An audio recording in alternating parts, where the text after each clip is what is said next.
Perché il tuo problema, conoscendoti poco, che secondo me è un piccolo problema, perché sei già riuscito a risolverlo, però secondo me devi lavorarci di più. A crearti più problemi. A crearti più problemi, della serie che tu sei un bravo ragazzo e fai bene i compiti. Devi riuscire a lavorare sull'anarchia tua.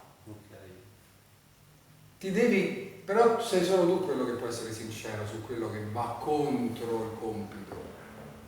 Disobbedire, andare contro quello che è la meccanica. La meccanica è quello che mi sono provato e so far bene, lo so far bene, ho fatto i compiti e ora glielo porto. Alla fine diventa un'esecuzione meccanica di quello che tu hai trovato, no? Come fare tutto ciò? Come disobbedire a se stessi? Sapendo che noi dobbiamo obbedire alla fine. Attenzione, non cadiamo nell'equivoco che noi cambiamo di porta al finale. No, non sto dicendo questo. Dobbiamo arrivare al finale che tu avevi preventivato, scritto dall'autore te, ma dopo che avevi colto la bellezza della natura e quindi avendo disobbedito ritornare ad obbedire. È la doppia negazione che dobbiamo trovare. Che alla fine affermiamo quello che sapevamo che dovevamo affermare, ma passando per la doppia negazione. All'inizio tu eri un po' falso perché stavi seguendo la meccanica e ci stava volendo informare che lui era sciolto perché stava da solo a casa appena sveglio e quindi la musica, le cose. Ma in realtà proprio si vede dalla tensione del viso, il tuo viso, l'occhio più grande che ci avevi alla fine, perché quando siamo sinceri ci si allargano gli occhi, non ce ne rendiamo conto, ma abbiamo proprio due tuorli d'uovo così grossi come i gatti quando siamo veri.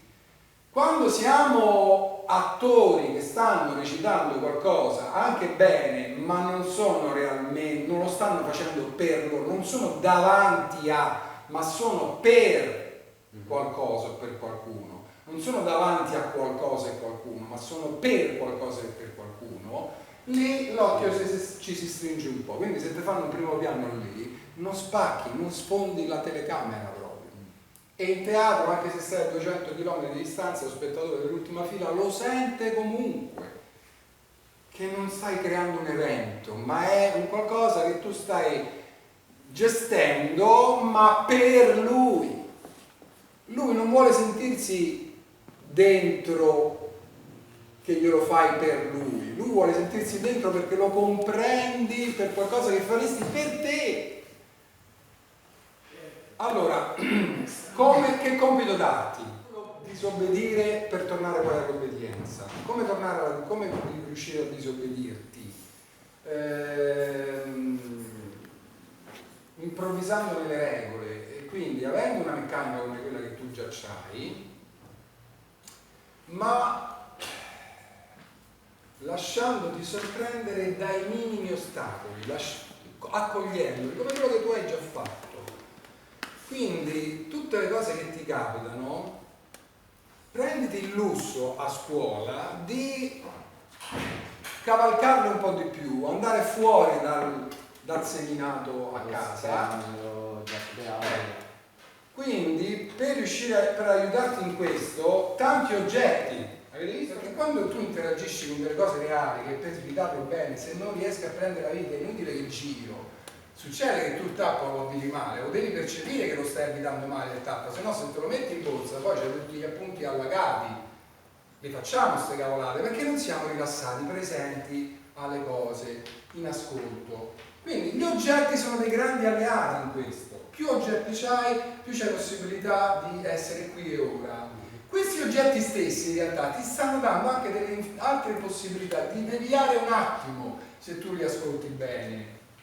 E queste sono tante chance di poter andare fuori e di prenderti i tuoi tempi. Poi quando saremo bravi dovremo rientrare nei tempi che ci ha dato il regista, perché sennò è il regista che dice ecco mi sta a fare il monologo d'Amleto, cioè che ad ogni occasione si allarga l'attore perché è troppo creativo. Attenzione, tu ce l'hai questo pericolo, però c'è anche l'altro pericolo di fare troppo bene i compitini, quindi per ora voglio vederti ancora sbragare al massimo, ma voglio vedere che alla fine arrivi al finale che avevi preventivato. non ti fa portare via tutto dall'allargamento. Non so se mi sono spiegato.